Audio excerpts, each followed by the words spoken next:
Alright, so now that you had the motor out, for you guys, it'll be in here. You're literally just going to slide out with your hands after you unclip these motor connectors. I solder mine to the motor. That's why I had to go desolder it. So, next step is that inside the motor grip, there's two screws. One on this side and one on this side. They should be the opposite corners from each other. You're going to have to unscrew these. It's a Phillips head.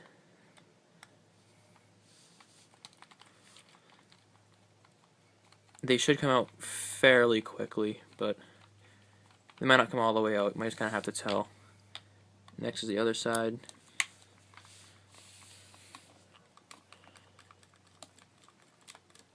Once they're both out, your motor grip should slide off. Yep, see, mine aren't all the way out yet.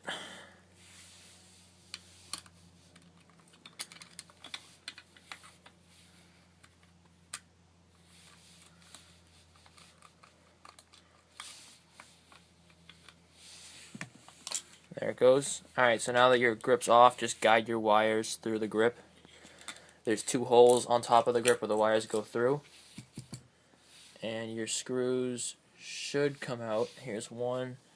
The other one's still in there. Alright, now that you're left with the gearbox and the lower receiver. So you're still going to see there's two pins that are still in your gun. You're going to flip it over and punch those two pins out. Sometimes these pins are very, very stuck in the gun. It depends how many times you've taken your gun apart, really. Mine are pretty easy to take out now. Yours might not be. Now that your gun is down to this, you're going to realize that you have a loose gearbox and some motor fire selectors. Now, my fire selectors are not ambidextrous anymore. I disabled the ambi feature, so this one works. This one moves, but it has no effect on the gun whatsoever. So my disassembly will be much easier than yours. However, for yours, you'll have to take a flathead screwdriver, put it in between the lower receiver and the gearbox, and then turn it up to pry. Now, if you can look in here, you'll be able to see that there's a gear underneath the what's it called? Fire selector. And there's a gear on the gearbox to attach it to. See how it's moving with the fire selector? You're going to look with your own eyes because you probably can't see it in the video, but you have to pry this up as high as you can and detach the gear so they're not touching anymore. Then turn the selector away from the gears. After you do that, you go to the right side and you repeat. The right side is usually harder. For whatever reason, the left side. I've always found the left side to be harder. For me, it's easy because I'm used to this, so I'm going to take mine right out, but you might have to pry at that for a little while. Your goal is to detach this gear from the gear in the fire selector on the lower. Once the gear's out, this is your gearbox. First step is to take this piece out. So now you're going to remove that piece. Yours, once again, will have one on this side for the ambidextrous controls. I broke mine off. I literally just cut it off and disabled mine. You can do that too. It won't affect the gun at all. It'll just make it easier to take apart and put back together. Now you have your gearbox. So, going through the outside of the gearbox, you have cylinder, gearbox shell. This is part of the safety mechanism. Trigger. Air nozzle. You can see your spring and spring guide in there. One of your bushings. Some more of your bushings. You got your screws. And then the rest is just the wires and what's on the inside.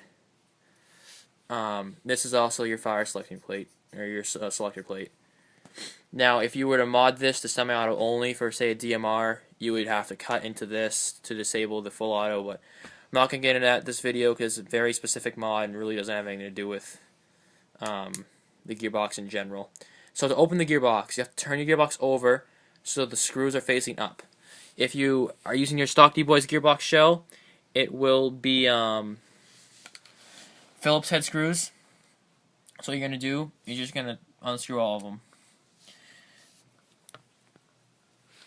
This might take a little while, so I don't know if I'm going to fast forward through this or not. But I'll try to make it as quick as I can. So as you can probably tell, my gearbox will look a little different than yours. My air nozzle is aftermarket.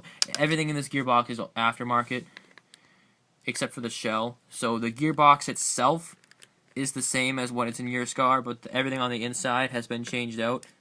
My spring is different. I have a Prometheus M135. My spring guide is different. I'm just naming the parts you can see visibly right now.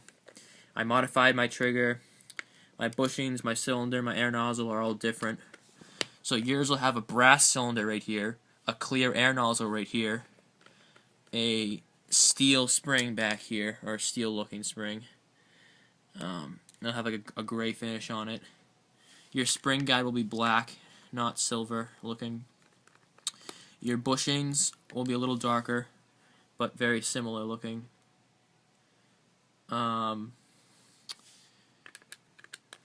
Your gearbox won't be as scratched. Like I said, those scratches are from me trying to pry it open to detach the gears in the selector plate. I mean, from the fire selector. My bad.